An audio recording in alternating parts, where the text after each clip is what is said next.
One of the things I learned is that the way I talk to myself, if I wouldn't say it to Henry, my grandson, my 5-year-old grandson, why should I say it to myself? Welcome to your Journey to Joy podcast. I'm your host, Moyra Gorski, and I'm on a mission to help you find joy in the chaos of life. As a retired nurse, multi-passionate entrepreneur, and mom of 4 adult children, I know what it's like to feel the overwhelm of it all and wonder if and when the joy will show up again. And I've learned it's up to us to go find that joy.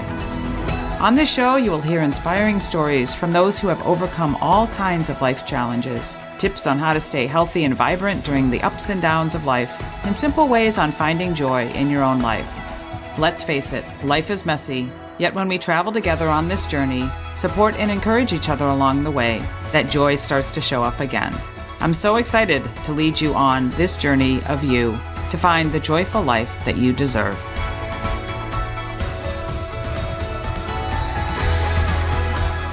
Well, welcome to another episode of the podcast. I'm your host, Moyra Gorski, and so glad you're back listening and sharing these episodes with others.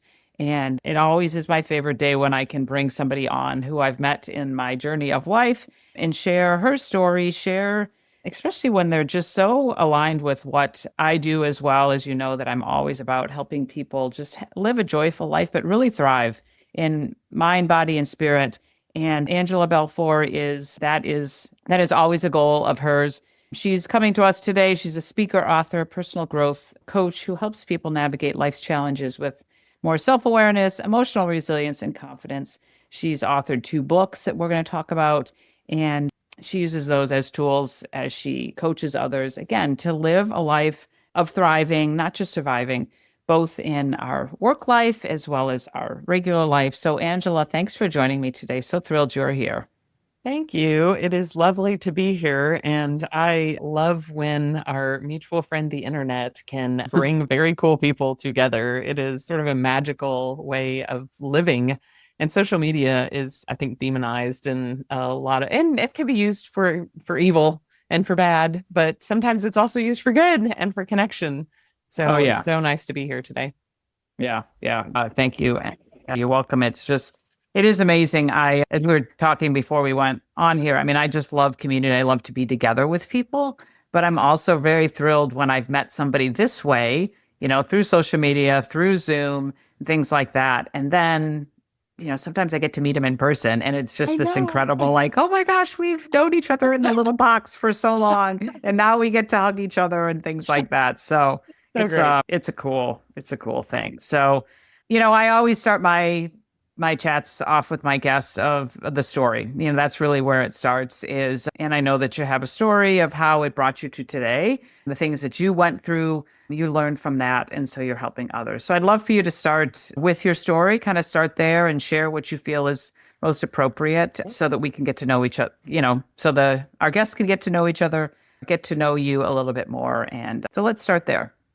Yeah. So my story, childhood, pretty traumatic by most standards. I certainly have met plenty of people that have more traumatic. I lived in 4 families. I was a client of Salvation Army. So spent the summer experiencing homelessness, lots of hunger, multiple instances of sexual abuse. And when I turned 18, I decided, man, my life has sucked up to now because of other people's decisions. So I'm going to work real hard to make it not suck as best I can. I would say that my, college years, the first year of college I was pretty textbook survivor of that traumatic childhood. And the end of my freshman year was already in therapy and diagnosed with alcohol abuse, not alcoholism. So that was, the win. And met a guy, and luckily he is a guy that knows how to hold on really tight to somebody that has had a lot of loss. And so we've, met in college sweetheart, now been married almost 31 years. Wow. And congratulations. I say it's our 3rd marriage to the same guy because we've definitely gone through some pretty big phases of growth. And while I, was in therapy in college, and then I had my first I had a nervous breakdown at 24 and really dug into being healthy and got on a journey of personal development. I really would say that looking back now, totally embraced the power of positive thinking, and in the way that people from traumatic childhoods can do. I went to the extreme. So if a little is good, a lot is better. And it worked for me. In America, if you are a workaholic that is positive, you get rewarded, and I Mm-hmm. looked real good on the outside, hustled my way to a very successful business, and had multiple times where I had to go, okay, gonna need to time out from the alcohol. Always had to be careful with that, had to be careful with a lot of things, whether it was shopping or food or work or whatever, numbing my pain in lots of different ways. Mm-hmm. And so got to a point where I was back in therapy after my first book. My first book was really to answer the question. So many people would ask me, like, how do you go from all of that to all this? And if you're not on YouTube, you don't know that I'm like, all dolled up and fully made up and former Mary Kay person. And so that book was really my first book, Be Freaking Awesome, was to answer the question. Here's what I did step by step. Here's how to go. Now, it happened to have 12 chapters. So my, I guess, 12-step program of how I did that. And I had learned a lot and I had gone a long way. And I had really embraced the think a positive thought. Your thoughts create your feelings. So if you feel bad, think a better thought, right? Because that Mm-hmm. makes sense to me. And I'd skipped the part where it was like, you first have to feel what you feel and then choose a new thought, right? And so I end up back at my therapist and said, I don't understand. Why am I so angry so easily? And she said, oh, well, it's because you're not dealing with your grief. And I'm like, no, no, honey, look how many times I've been to therapy. I've been to therapy, marriage therapy with your husband. I've been in and out with you. I've had these different, like, no, no, no. No, that's not it. 2 years. I told her, no, no, no, that must not Mm-hmm. be it. And I would only see her every few months. And so finally, I experienced some pretty acute loss, had a job that was really, I was passionate about, and lost that job. And I said, oh, hey, I got some acute grief. How about we work on this? And what I really came to learn during that journey was that you had to pause. And even though I had gotten over my childhood, I had never allowed myself to feel the pain of that. I had not, well, maybe I had at different levels, but I needed to really just sit with, you know, the 8-year old little girl on the porch swing that had already experienced a lot of loss, and really learn how to allow my feelings without wallowing in my feelings, because I was afraid I was just going to wallow and be a victim and all of those things. And so that's the journey that led me to publishing my second book, Traveling Light, Free Yourself from the Crap in Your Head. I said it was a guide for people who were told, quit crying or I'll give you something to cry about. Mm-hmm. And it has been an interesting experience. I on purpose wrote it while I didn't really know what I was doing. I wrote it during the messy middle. I wanted to share with people how to experience feelings for the first time. I was a very type A, left brain. People that knew how to do it, all these gurus, couldn't remember what it was like as a rookie Mm-hmm. feeler. And so I wanted to write it when I didn't actually know, I wasn't the expert. I was just barely a fellow traveler. And so it's fascinating now, the journey 3 years later. And already I struggle to remember how it is when you're first learning some of those things. So it's Yeah. been quite a journey and it's a lot of Yeah. fun. Yeah. No, that's awesome. Just a lot of similarities in some regards to my journey as well. And I love just the fact that again, reflected back to, and some people would call it the inner child, right? Or your 8-year-old, or Yeah. I've done a lot of work around that for myself to really look back and to look back and like you said, just sit there and recognize and feel. I mean, you talked about workaholic, alcoholic, shopping, whatever. I'm doing the quotes, we tend to live in this world of like just doing all these things. Yep. And certainly I know with my daughter with her eating disorder and my own, and like just my interview with so many people, like we just do these things to numb numb it out and to not have to think. And most importantly, we don't have to feel. But there's so much wisdom and a chance for healing and forgiveness, if we can go and like sit with that little girl on the porch swing. And I know I told you that I had just come back from a retreat in Bali, and there was a gal that went through some pretty big, I mean, her inner child, little girl, came and sat with her, and what really helped her through that retreat. And she was just processing so much with that. I did that last year at a retreat, another retreat that I was on. It gives us a chance to sit there and look at that, but and not put any blame, just to be like, this is what happened. And also this is where I've gotten to. I mean, we could do all kinds of talk about, inner child work. I love to do that because it's really helped me. And it's been just a chance for me to, again, go back there and also say, okay, forgive myself for all of these things of feeling like I wasn't enough and I did this and I screwed up or whatever. I'm like, but this was the situation. So that's the way it was. Forgive yourself. Let's move on and all that. And then you talked about, the story, wallowing. Again, we talked about that so much in our retreat. Like oftentimes we start talking about our story and we just get stuck in that story. I'm like, okay. But don't wallow. Don't get stuck in the story. Realize that, this is your story. And then what are we going to choose, choose to do to get past that or to overcome that or what can we learn from that story? Yeah, it's been really interesting with the inner child work because like I remember when at least for me, when I survived it, it's fine. And I've had so many clients tell me this, like, I don't need to go back there because I survived it. It's fine. It's fine. And I'm like, yeah, you convincing me or you convincing you?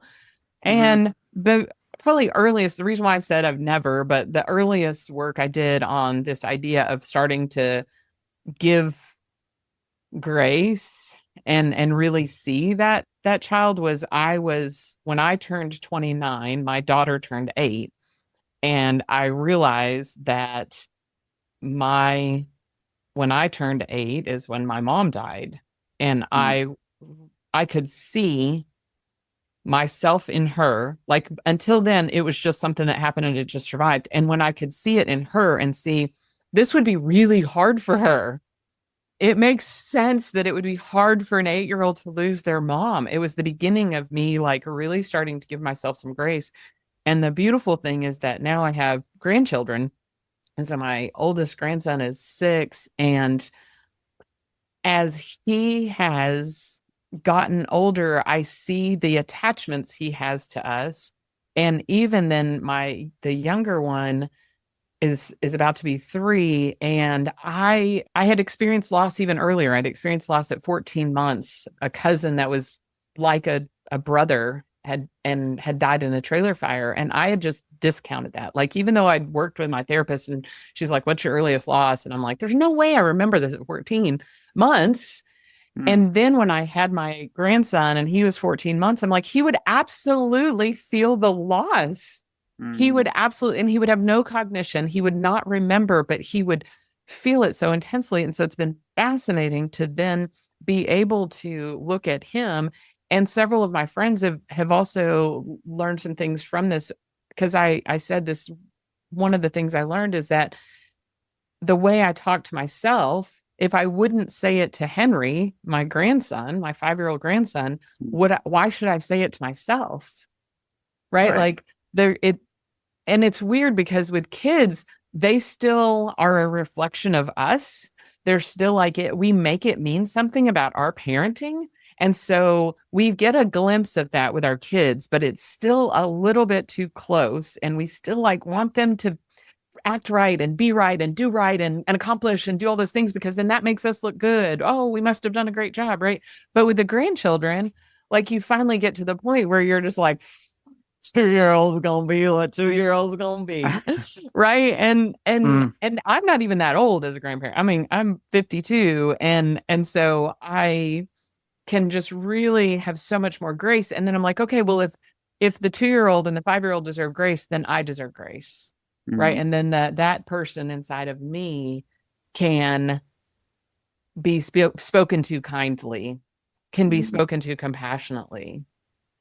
Yeah. Yeah, that's great work. It's deep work. It's a good work. Deep I work. mean, it's a lot of work and I commend you for that because I hope people heard that because that is a lot.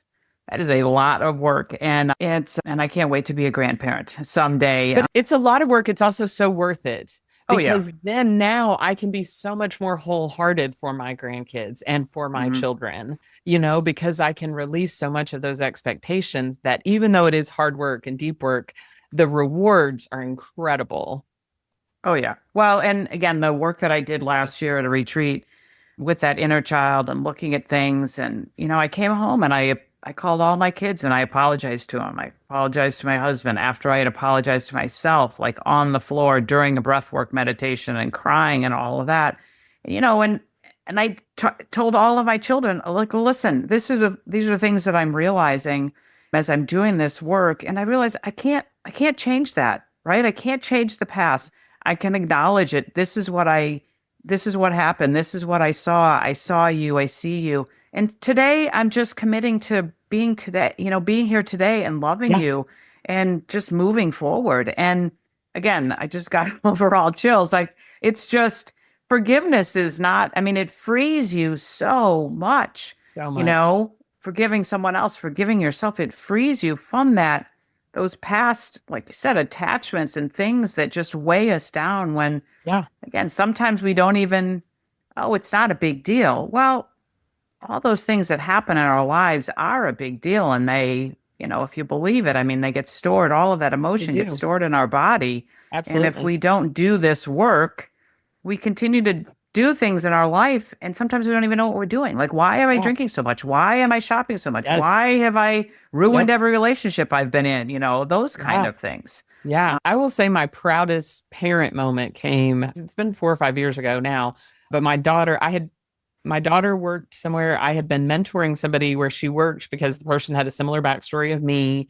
And then they kind of naturally had a little deeper relationship and they were talking and Sammy's at lunch and she's wrestling with this idea and her friend's like, man, it sounds like you're saying that you can't be loved if you're not perfect. And she goes, that's kind of what it feels like. Like I have to be perfect to be lovable. Like, and her friend's like, where's that coming from? Like, what is going on? And in the way good friends can be like a little bit in our face, her friend was like, Hmm. come on, Sammy, where does that come from? And she goes, I don't know, maybe my mom needed me to be perfect. And she comes to my house like that evening or the next evening. And at this point, she's 24, 25 years old. She's already married. And she was like, hey, can we talk? Like, yeah. And she wanted to go to my bedroom and she wanted to curl up in bed with me. This is not my kid at all. I'm like, I don't know what is about to happen. Right. And I'm like, yeah, baby, tell me what's going on. And so she tells me the story. And this is the payoff for the work is because at that moment I said, yes, that is true. I did need you to be perfect because that meant I was a good mom. And I've apologized to you before since you were like 13 and I saw this. I've apologized and I will apologize again, whatever you need from me, and I'll hold your hand. But here's the thing, I may have caused the pain, but it's your work to heal. And I'll walk with you and I will hold your hair and I will but it's your responsibility to heal. And when she left that night, did I cry my eyes out to my husband? Of course I did. It's a Right. horrible thing to have to see the pain you've caused. But in that moment, what I've seen is so many parents go, hello, baby, I know. They make it about themselves, right? Yeah, right. And in that moment, I just made it about her. And I didn't have foresight. I just hold the gold that is that moment and so much trust rebuilt in that moment and so much learning for her because Hmm. it's like, oh, I can't blame my parents. They can take responsibility. And she published an article in Fast Company about how I made her cry a different time. So we're Well, but good. you're modeling to her again that idea of taking responsibility and Yeah. then saying, and yeah, I had this part of it, but you've also, like you Yeah. said, it's up to you to do this. And so Now being what you that gonna do? model, yeah, right. Yeah. You know, So yeah, good. yeah, it's really, really good. Let's talk a little bit about that. Again, that kind of workaholism and the getting sucked Mm, into the hustle and things yeah. like that.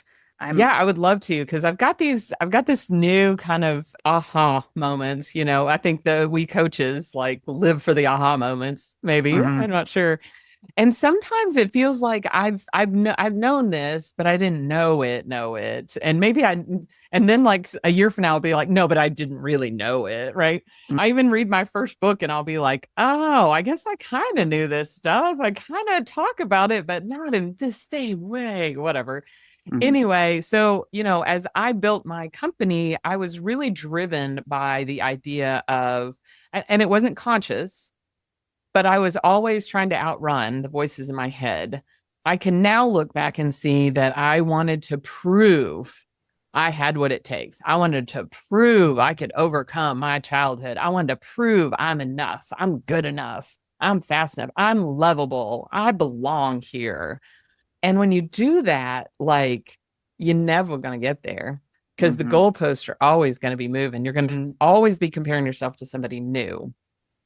And so after I went through my healing, where I just had to step off life. And luckily, I had built a business that allowed me to kind of step off a lot of the time.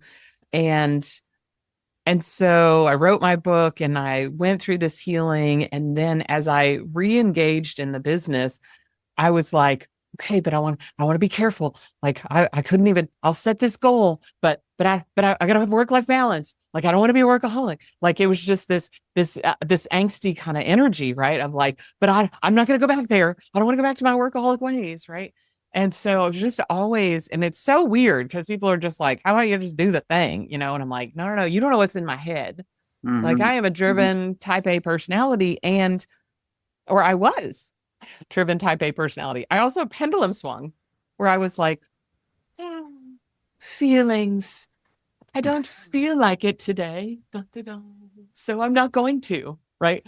And it's like, you can't run a business like that. You have to like do the thing. You got to return the emails. And I would drop balls and I didn't like how I felt and all of those things. And people were like, you are not convincing me that this wholehearted way is better. mm, And I'm like, I promise it is. I promise love is a better driver. And it has only been recently that we set some different trajectory. I don't like to say goals. I've set a different trajectory and like it will be intense to hit that trajectory. And I still was a little bit nervous about being a workaholic. And I realized I set that new trajectory not to prove anything. I set it to experiment with what it could be like. And I've talked about goal setting as running experiments the last couple of years. We've been wandering around the Caribbean every February trying to find where we want to land for retirement. And I'm like, oh, what do I like about this? What do I like about this? I'm just running an experiment. I'm running an experiment. I'm running an experiment. And this new experiment was going to take a lot of extra work. And suddenly I realized I'm not trying to prove anything. I'm not trying to numb any pain. When I feel pain, I stop and I cry.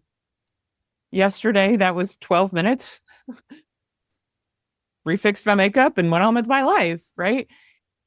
And so, therefore, I no longer am really in jeopardy of becoming a workaholic.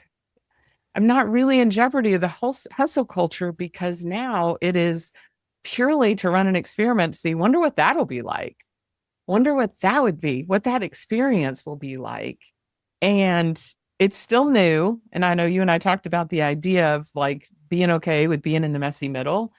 And a year from now, I might be like, okay, well, that experiment failed. But today, I'm like, I am back to working very hard, set my alarm earlier. I've enrolled in this new program to learn these new skills and to like grow our company in a different way, in a new way. And honestly, for a while, I was like, I guess I'm going to coast until retirement, which is silly at 50. mhm. And then I look at my bank account and go, oh, okay, apparently I'm not ready to retire just yet.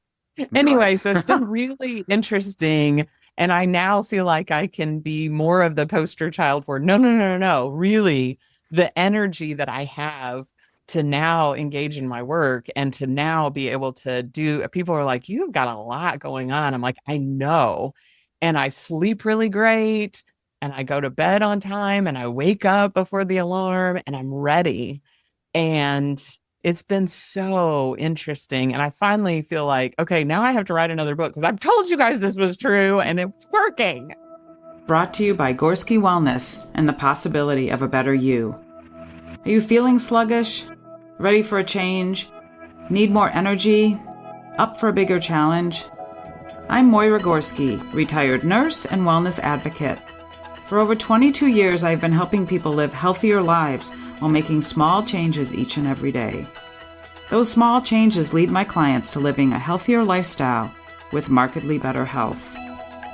As a brand ambassador for the Shaklee Corporation, the most clinically proven wellness company in the world, I guide my clients to make healthier choices each day with their food, supplements, skincare, workouts, and mindset.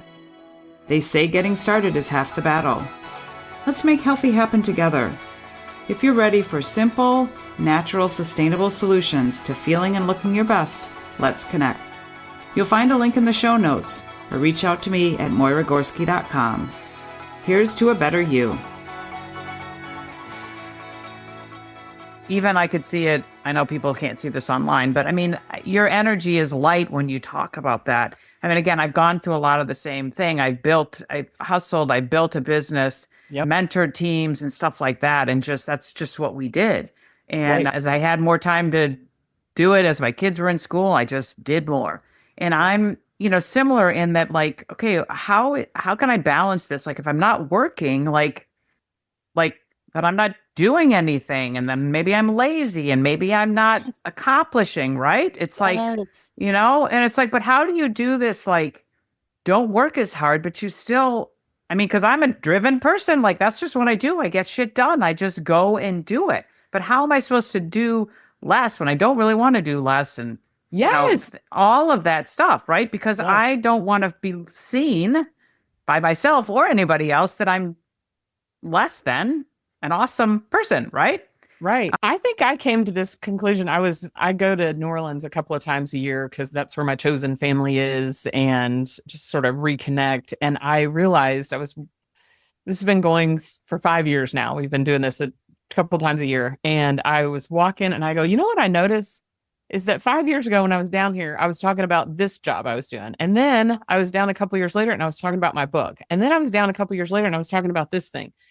And every time, what is big in my brain is what kind of work I'm doing, even if that's writing a book or getting my coach certification or whatever.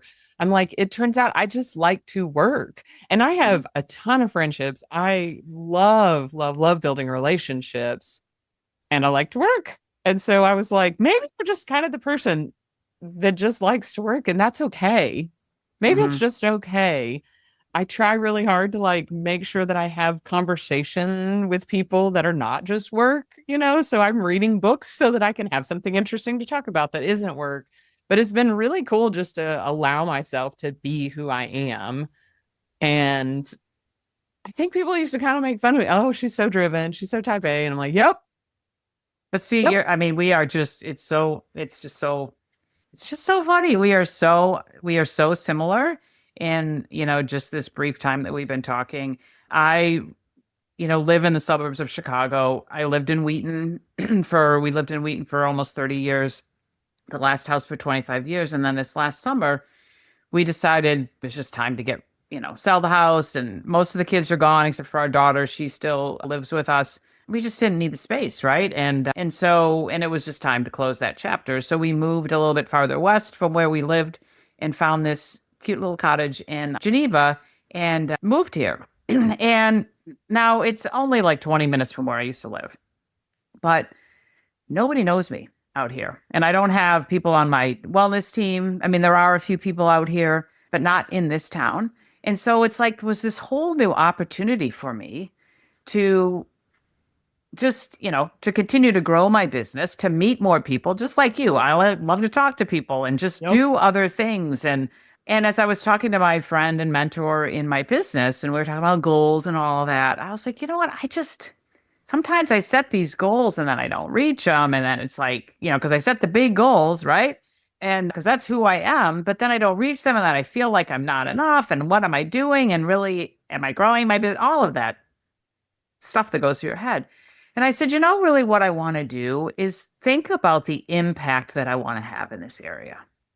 And I started to think that way and say, that's what I want to do. And my intention when I go out to meet the new merchants or walk in the neighborhood or go to the yoga studio down the street or meet somebody at the health club, it's just that what kind of impact do I want to have? Because nobody knows me. So nobody knows the past story of my, Yes. daughter and because you see people in town, how's your daughter doing? Or how's your business? And how's your husband? How are the kids? Like everybody knows that, Right. right? So when they see you, it's just this precursor to what you're going to talk about. Nobody Right. knows me. So I could be like, whatever, I'm going to share what I want to share. And it's Yeah. just been this wonderfully freeing way of being for me. And it hasn't stopped me from, working and meeting new people. I mean, we moved out here in July and, in November, I had like the biggest month in my business in years.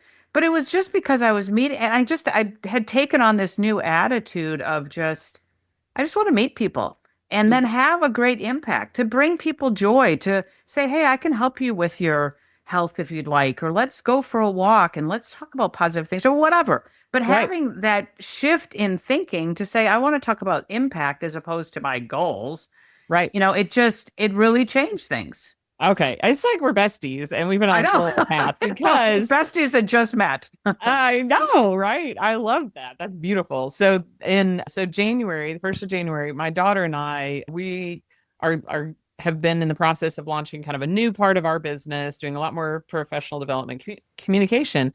And we had last year set this big goal and I was still in the workaholic mode, blah, blah, blah. And she walks me through this exercise. She says, Mom, what's the island that we're sailing toward? And I'm like, interesting. Okay, well. And so we worked through an exercise, and the three things I came up with, the island that I'm sailing toward is impact.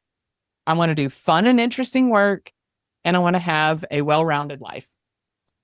And I said, we're going to run an experiment, and we're not going to set any revenue goals for this year, which is kind of a big deal when you're in business. Mm-hmm. And next month will be 26 years in business. This is counterculture to not set a revenue goal, right? And I said, I have a theory that the revenue will come because that's not our focus. And, there's another part of the exercise where she talks about what the sailboat is and, all that. It's beautiful. But we've had signed some of the biggest clients that we have ever, I would not have even imagined signing. Second biggest retainer client when you're a marketing agency, that's a big deal. And continue to just bring on. And then I'm now part of a new program where it's a method where you actually get paid a percentage of revenue. So the better you do, the better you get paid.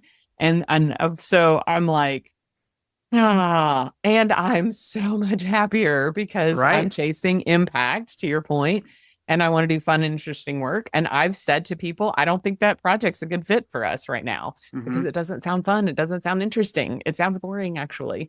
And then also, I had traveled a lot already this year. It's weird. I'm like, okay, my travel cup's full. I'm ready to be home for several months. And so I think it's such a shift, and it helps you not chase that whole hustle culture, right? When you're really focused on impact, because when we're still chasing our worth and we're still trying to prove we're enough, I think we try to, oh yeah, the impact, that's what's most important. But is that really what's in your head when you're laying down at night, falling asleep? And so well, and I had a coach say to me one time in a program that I was part of, she said, what if your worth isn't determined by your paycheck? And it's like really hard to be like, oh yeah, it's not. But then like, again, when you get your paycheck every month, you're like, oh wow, I didn't really do that well. And like, or it was really good or it wasn't good. It's like, again, it's a really different way of thinking, but it's such a freeing way too, if we can get there. Cause again, we've got to think, we got to go a little deeper and say, again, what am I working for? I mean, even the pandemic taught me that. Like all of a sudden, I couldn't be in person with people. right. I couldn't I always loved to work for the trips, and so I can travel for free with my company. It's like, they canceled all the trips. Like I really had this time of sitting and going, what am I really doing this for? Like Right. who, what am I doing my business for? And, I encourage people to really think about that, is to just spend that time and say, okay, what are you really, because again, we can set all these goals. And again, in my case, it was like I wasn't reaching some of them because I had these, but again, there was other things that was going on in my life. As I realized that, I'm like, I'm not going to reach this because these are other things that need to be attended to. Right. And that's okay. Right. Yeah. And again, my success, when somebody says, wow, because you did this, or you said hello to me, or you invited me to the dance class, at the dance studio that you dance at, that was just so fun. And I had a great time. It's like, I can have an impact that way. Yes. I didn't get paid for that, but that feels 100%. good, right? It And does. so when you Yeah. think about that, that impact, it was just a huge game changer and shifter, you Yeah. know. I had a student group reach out and say, "Hey, do you ever coach people for Governor's Cup, which in Arkansas it's like a startup competition?" And I was like, "I do." And so they had their first meeting and I start picking apart their business model and I was like giving them homework and then they send me a message and they were like, how do we pay you?" And I'm like, "You don't." And at the end of the meeting, I said, "You know what? My three goals are to do fun and interesting work, have an impact, and have well-rounded." And I was able to take a step away from my business and just volunteer to help you guys today. So let's get you through this competition. If you make it to the next level, then we'll talk about payment. But right now, the payment is the joy that I have right Mm-hmm. now. I have so Mm-hmm. much joy. And then they were, when they competed and they're texting me, "Oh my gosh, this is what we," and I'm like, "More joy." So Mm-hmm. I love that then my business is doing its thing so that then other things that I'm doing, I can get paid in joy. I can get paid in love. I can get paid Mm-hmm. in, all of those warm feelings that are energizing to me. And I don't know, like in 23, I had two different opportunities. One, a friend of mine, after 7 years of cancer, said, "I'm not going to do treatment anymore." The doctor said pretty much there's nothing. And I helped be part of the just respite team for his wife. And when you walk through with somebody just leaving the planet, and I even think of death differently. I'm like, I just Mm-hmm. had the opportunity to help someone to be with them as they left the planet. And then as soon as his funeral was over, 3 weeks later, my aunt who had raised me after my mom died, she had a stroke and I had to go 3 weeks be hospice team with that. And it's like, if you think you work on your grief issues, then you get the opportunity to walk through grief in such a personal and close way. And I think that contributed to my perspective because at the end, literally at the end, it doesn't matter what your bank account and your paycheck is. It matters the people that came around. It matters the people that were there to support my friend and his wife and son, and how many of us, were able to fold around them and love on them. And the Facebook messages that she got of the impact he'd made. And he asked me to write his book and it's at the editor and it's called It's Okay to Die. So it's pretty heavy, but he earthly, what he would consider, or he was a pastor. Earthly, he was not successful. He never, his churches were never big. He planted two churches. They folded. Like he was at 7 different jobs as a youth pastor. And he and I talked extensively about if you might have been successful by earthly standards, you would not have had nearly the impact. You wouldn't have had the opportunity to love on that many kids or to love on those many people, and the stories that he could tell of the people that he had made such a direct impact by not being successful at his job as a pastor, by building a big church. Right. And it's Mm-hmm. been just such a great message to get to Mm-hmm. carry forth. Yeah. Okay, so here we go. Here's another connection. And I'm watching the clock because I know we Yeah. both have Yeah. things, Yeah. but two things. Again, we just met. So I had a cancer diagnosis. I had a cancer diagnosis a year and a half ago, and I've come through it, had it removed, had a lumpectomy, and chose to learn so much about cancer recovery and living. And I have to Yeah. say, I'm thriving and choosing joy and all those things, and continuing to thrive in my life after that.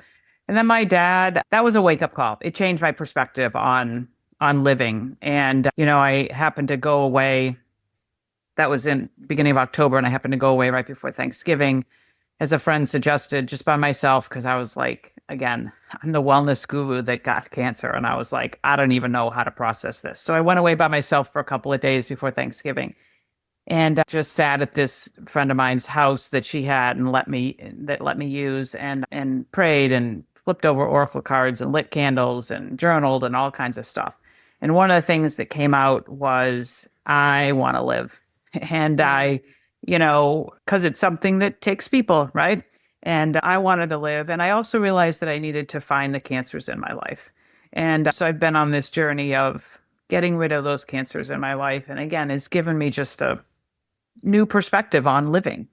And so fast forward to the end of last year. Again, sometimes the universe, God, whatever you want to say, sometimes has to knock you on the head to get your attention, like cancer.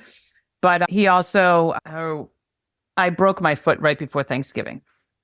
And that was a frustrating thing because I'm on the move all the time. One of my fun hobbies is ballroom dance. And it was just like, come on, are you kidding me? I slipped off the back step. It was just some stupid thing.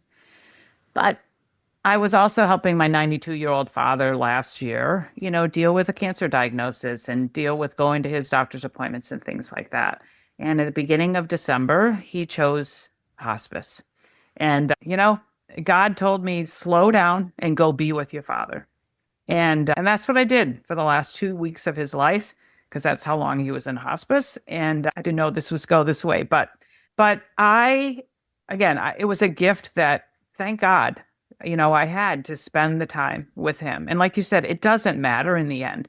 What mattered was for me to hold his hand and just cry with him and be with him and play music and things like that. And then what happened is I found out that he had some money and he gave, I got a gift of some money.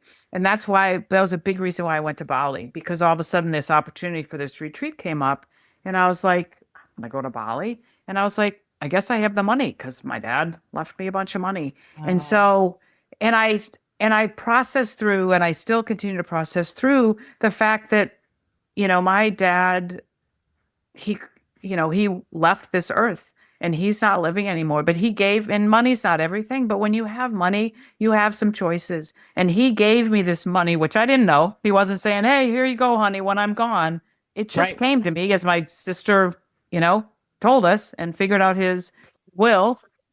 But he gave me a gift, and he gave me a gift to go and live my life. Yes. And I had, again, the perspective had changed with my cancer. And then all of a sudden I was like, wow, I'm going to go. That's what my dad would have wanted me to do. Yeah. Is he wanted me to, he'd say, great, go. And then when I came back, he'd want me to show him the pictures and tell him about all the things and live my life. And again, just live with joy and freedom. And like I said before we got on here, I just was so fascinated by this different part of the world and different culture and stuff like that. But gave me an opportunity to, live. And that's beautiful. And I don't know, that just, it's just, again, it's a different perspective, like we said, with goals and impact. It's a different perspective to say, I'm going to go and live my life and try to forget about all this other crap that weighs us down. Right. And I believe that's what continues to give me this passion for helping people. Like, we don't have to settle for a life that's like this, right? We don't have to, the world is big. We have opportunities to do the work, do the healing, and make the choices to just go live and live a great life filled with joy. Absolutely. Yeah. I like that. So anyway, I had to share that, but yeah. But so I just so wonderful to have this conversation. And I just would love to kind of wrap it up by, things that you'd like to kind of leave the listeners with of, again, a lot of the stuff that you shared, but just those final thoughts of people to keep in mind, as they're looking to thrive and not just survive. Yeah. So my first book, as I mentioned, is called Be Freaking Awesome, which also is my podcast. And I really want people to understand that their definition of freaking awesome is totally different than someone else's. And the idea of that, kind of our life philosophy, is to be intentional and to decide and be on purpose And if there are things about your life that you don't like today, maybe you don't have a lot of money choices right this moment, but what choice do you have, right? If you go to the grocery store, can you park out farther so that you walk in and you get some exercise, right? What choice do you have? One of the times I experienced loss and I was in New Orleans and my friend wanted to just ply me with comfort food. And I said, you know what? I have choice right now of what I put in my mouth and what I let in my brain. And that's what I want to, I'm going to take control of the only thing that I have control over right now. And so being careful with what I allow in my body, and because that I do have control over that. And I know there's limitations with food insecurity and healthy food is expensive in America. Mm-hmm. I get all of that. And as best you can, take every choice that you can and live a freaking awesome life by your design and by your standards. Yeah. Yeah. It's so good. So good. I love that. I think, again, people are riddled with the fact that like, oh, this is happening to me. And, but again, we all have choice and we can look at life that it's happening for us and that we can take control. Again, I said that with my message when I decided to share about my cancer. Like there are some things that we can control and there's some things that we don't have any control over, but, make some choices. Yep. I sometimes get to feeling Pollyanna and then I start reading Viktor Frankl, The Man's Search for Meaning. And he wrote that after surviving a concentration camp, the Nazi concentration camp and the Holocaust. And I think if that's his perspective, the only thing we have control over is our ability to find meaning and purpose and what we think about, then it's okay for me to think that as well. Yeah, that's right. Tell people where they can find you. I'll put it all in the show notes as well. Absolutely. I am at angelabelford.com, Angela Belford, Belford.com. And from there, you can find all of the social links because I'm all over. Both my books are on Amazon and Audible and on bookshop.org, support independent bookstores. So you can order it on Bookshop and select a local bookstore to benefit from that purchase. And that's cool. I'll look into that.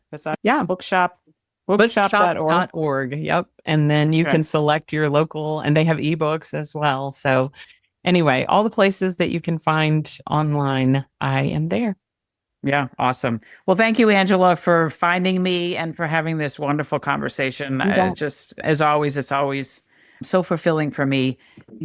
I know for my audience as well. So thank you. And thank you, audience, again, for listening. Continue to share these, as we say, rate and review and all of those wonderful things. But just continue to, make the choice to live a joyful and life of thriving. That's always the message. And we'll talk to you next time. Hey there. Ready to live a more joyful life? Considering connecting with someone who can help you? If so, I'd like to be that person. I offer a free consultation where we determine where the chaos is in your life and how you can learn to bring more joy each and every day. Visit my website, moyragorski.com, or simply email me, moyra@moyragorski.com, with more joy in the subject line. I look forward to connecting, and I'm here to say there will always be some chaos, which requires a little juggling, but you can find joy and live your life intentionally filled with that joy. Let me help you on your journey to joy. And that's joy, the journey of you.